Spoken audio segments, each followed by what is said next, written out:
Drug के supply chain के खिलाफ हम रूथलेस अप्रोच को अपनाए हैं। मेरा राज्यों को अनुरोध है कि सिर्फ केंद्र पर निर्भर रहकर नहीं हो पाएगा। केंद्र सरकार जरूर मदद करेगी, तकनीकी मदद भी करेगी, आर्थिक मदद भी करेगी, मगर राज्य सरकार ने भी अपने बजट के अंदर इसके लिए कुछ हिस्सेदारी उठानी पड़ेगी। मैं विगत 6 साल से बड़े आग्रह के साथ देश के हर हिस्से में जाकर बताया है, नारकोटिक्स का कोई भी केस इंडिविजुअल केस नहीं हो सकता। एक एक केस को एक केस मानने की जगह उनका नेटवर्क ध्वस्त करने का हथियार मानने की जरूरत है, तभी जाकर हम इसको लॉजिकल एंड तक ले जा पाएंगे। जब उनको मालूम पड़ेगा कि पैसा भी चला जाता है, बदनामी भी होती है और जेल में भी जाना पड़ता है, तभी जाकर ये प्रवृत्ति बंद होगी। हमने 2019 से हमारे अप्रोच में बदलाव लाया है। ड्रग के सप्लाई चेन के खिलाफ हम रूथलेस अप्रोच को अपनाए हैं। डिमांड रिडक्शन में स्ट्रेटेजिक अप्रोच अपनाया है और जो उसके भोग बने हुए विक्टिम हैं, उनके साथ ह्यूमन अप्रोच के साथ हमने आगे बढ़ने का तय किया है। ये तीनों हिस्से ये व्यापार से जो जुड़े हुए हैं, इसके साथ एक अप्रोच से काम नहीं हो सकता और इसके लिए अनेक चीज, अनेक पद्धतियां हमने आने वाले दिनों में करनी पड़ेगी।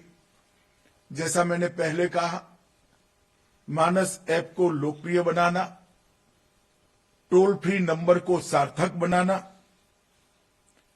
पीट एनडीपीएस का उपयोग हमें बढ़ाना ही पड़ेगा। मैं बाद में बताता हूं, अभी भी इसमें काफी कुछ काम करने की जरूरत है। संपत्ति जब्ती के कानूनी प्रावधान का उपयोग भी केयरफुली मगर बहुत बढ़ाने की जरूरत है। कोर्टों को स्थापित करने में हाईकोर्ट के साथ संवाद कर आगे बढ़ना पड़ेगा। इस मोर्चे पर भी हम काफी पीछे हैं। मैं बाद में बताता हूं, विशेषकर उत्तरी क्षेत्र देश का काफी पीछे है।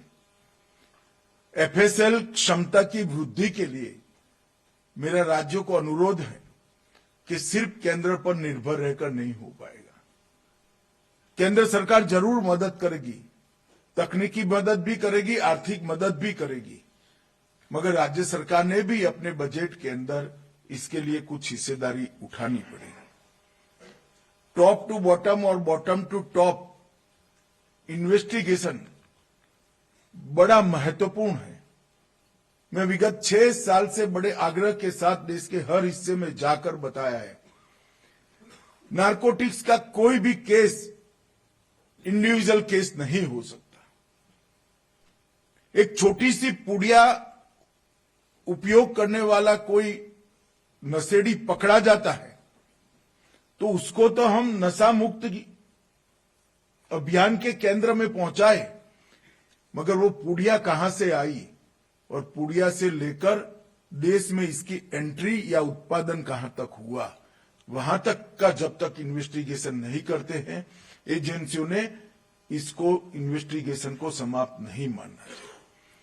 और देश की बॉर्डर पर, समंदर पर, एयरपोर्ट पर, बंदरगाह पर कहीं पर भी बड़ा जत्था पकड़ा जाता है तो फोटो खिंचाकर संतोष प्राप्त करने की जगह वो छोटी पुड़िया तक बनकर किस प्रकार से नीचे पान की दुकान पर पहुंचना था, वहां तक हमने इन्वेस्टिगेशन करना चाहिए। इस प्रकार के सम्मेलन में दिखाने के लिए कुछ अच्छे उदाहरण बने हैं, मैं इसको अप्रिशिएट भी करता हूं, परंतु मेरा आग्रह है सुपरवाइजरी अथॉरिटी से एक एक केस को एक केस मानने की जगह उनका नेटवर्क ध्वस्त करने का हथियार मानने की जरूरत है, तभी जाकर हम इसको लॉजिकल एंड तक ले जा पाएंगे। दूसरा मेरा आग्रह है कि कोई भी नशे का कारोबार क्यों करता है, तो आर्थिक उपार्जन के लिए करता है, पैसा कमाने के लिए करता है।